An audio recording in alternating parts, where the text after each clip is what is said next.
Bom dia, meus amigos, meus irmãos do nosso grupo Grãozinhos no Caminho, do nosso canal do YouTube Grãozinhos no Caminho. Sejam bem-vindos mais uma quinta-feira aqui, com a graça de Deus. A gente está junto novamente para aprender um pouquinho mais, para tentar captar alguma coisinha a mais que as palavras dos Espíritos trazem para a gente no livro do Evangelho segundo o Espiritismo e do livro dos Espíritos. O Evangelho traz para a gente hoje o capítulo 15, Fora da caridade não há salvação, a caridade segundo São Paulo. Se eu falar a língua dos homens e dos anjos e não tiver caridade, sou como um metal que soa ou como o sino que tine. E se eu tiver o dom de profecia e conhecer todos os mistérios e quanto se pode saber, e se tiver toda a fé até o ponto de transportar montes e não tiver caridade, não sou nada. E se eu distribuir todos os meus bens em o sustento dos pobres, e se entregar o meu corpo para ser queimado, se todavia não tiver caridade, nada disso me aproveita.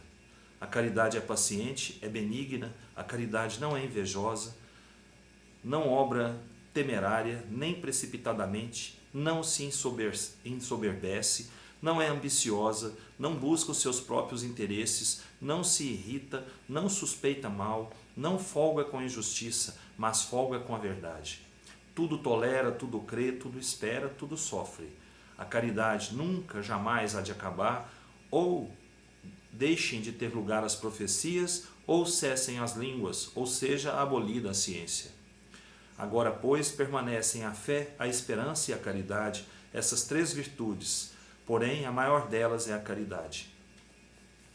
Bom, eu posso ter a maior fé do mundo, capaz de mover montanhas. Eu posso ser a melhor pessoa do mundo, distribuir meus bens para todo mundo. Se eu não tiver dentro de mim as virtudes inerentes à caridade, nada vale. Nada vale. O que importa mais, o caminho único para a salvação, o que Jesus sempre disse para a gente, é a caridade. Então não adianta eu vir aqui falar para vocês muitas coisas bonitas, muitas coisas boas, palavras de força, palavras amigas. Se eu não tiver dentro de mim a caridade, não adianta nada. Se eu não praticar aquilo que eu falo, não adianta nada. Eu tenho que ser exemplo do que eu falo. Isso é para todos nós. Não adianta nada eu ter um coração bom, fazer ali uma doação, levar alguma coisa para alguém que precisa, se aquilo ali é somente para mostrar que eu posso fazer. Se eu não tiver o sentimento de desprendimento, um sentimento de amor naquilo que eu estou fazendo aqui, não adianta nada. A caridade, ela engloba todas as virtudes do homem de bem. Então, se eu não for um homem de bem, não vai adiantar nada. Eu tenho que me melhorar, eu tenho que procurar ser melhor a cada dia. Eu tenho que desejar para o próximo o que eu quero para mim. E eu tenho que amar o próximo como eu quero ser amado. Então, se eu não tiver dentro de mim o sentimento de desprendimento, doar aquilo que eu estou doando com amor, saber que aquilo não vai resultar em nada de material para mim, que aquilo vai trazer para mim só as coisas boas, só a gratidão, só aquele sentimento que a pessoa está recebendo ali, aquele sentimento de gratidão, aquilo ali faz bem para mim. Se eu tiver isso no coração, eu estou fazendo a caridade verdadeira. Que eu estou doando, eu estou dando o melhor de mim sem esperar nada em troca. Eu estou desejando ao meu irmão as melhores coisas do mundo, fazendo a doação, levando a ele um abraço sincero, um abraço amoroso, onde um coração encontra o outro coração. Se eu não estiver fazendo isso com vontade de que aquele que está recebendo receba aquilo que eu precisava receber para mim, aquilo não tem sentido. Então, se eu falar todas as línguas dos homens, como São Paulo falava, se eu tiver aqui,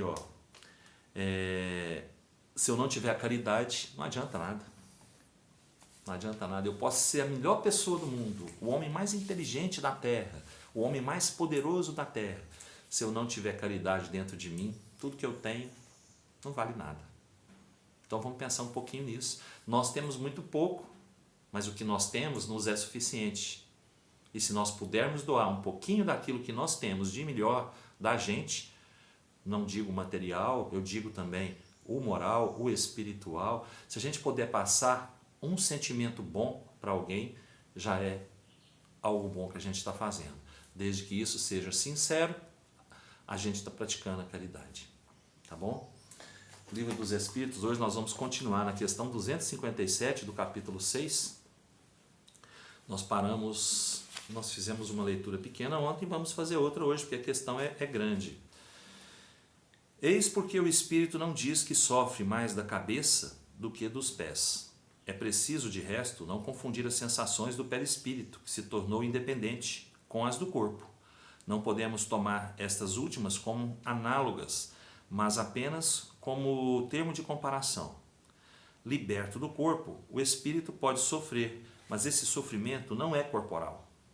Embora não seja exclusivamente moral, como o remorso, uma vez que ele se queixa de frio e de calor. Ele não sofre mais no inverno que no verão, e o temos visto passar através das chamas, sem nada experimentar de penoso. A temperatura não lhes causa, pois, nenhuma impressão. A dor que ele sente não é propriamente uma dor física, mas um vago sentimento íntimo que o próprio espírito nem sempre entende, precisamente porque a dor não está localizada e não é produzida por agentes externos. É mais uma lembrança que uma realidade, porém uma recordação também penosa. Há algumas vezes, entretanto, mais uma lembrança, como iremos ver. Bom, isso nós vamos ver amanhã. Então, o que ele quer dizer para a gente aqui é que o sentimento que o espírito tem, a sensação que o espírito tem, ainda quando ele se refere a uma sensação de dor, é mais uma lembrança. Uma lembrança. Por quê? O perispírito, quando a gente está encarnado, o perispírito é responsável pela ligação entre o espírito e o corpo físico. Não é? A gente sabe disso. Então, o perispírito recebe a sensação dos órgãos físicos. Dos órgãos físicos. Ele é responsável por transmitir ao espírito aquelas sensações dos órgãos físicos. Mas quando o espírito já está desencarnado, não existem mais órgãos físicos para ele se reportar aos sentimentos, às sensações. Então, o que ele tem ali são, momentaneamente, lembranças. Se o espírito sofria com dores, encarnado, essa lembrança vai permanecer por um tempo ainda com o espírito. A partir do momento que ele vai mais se desmaterializando, mais se desligando, completamente do corpo físico, daquela sensação que vai ficando, que ele vai se desligando verdadeiramente da encarnação anterior, ele vai esquecendo isso, vai tirando essas sensações dele e vai retornar completamente curado à vida espiritual. E nisso, os tratamentos realizados pelos hospitais espirituais ajudam bastante.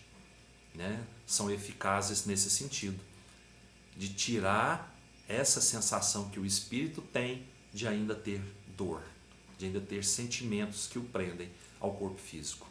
Tá bom? Amanhã a gente continua falando mais um pouquinho sobre isso, se Deus quiser. Bom, pessoal, uma ótima quinta para todos, com muita luz, muita paz, muito amor no coração, muita saúde e muito trabalho. Que Jesus nos abençoe e nos permita estar aqui novamente amanhã. E eu tenho certeza que Ele vai permitir. Fiquem com Deus.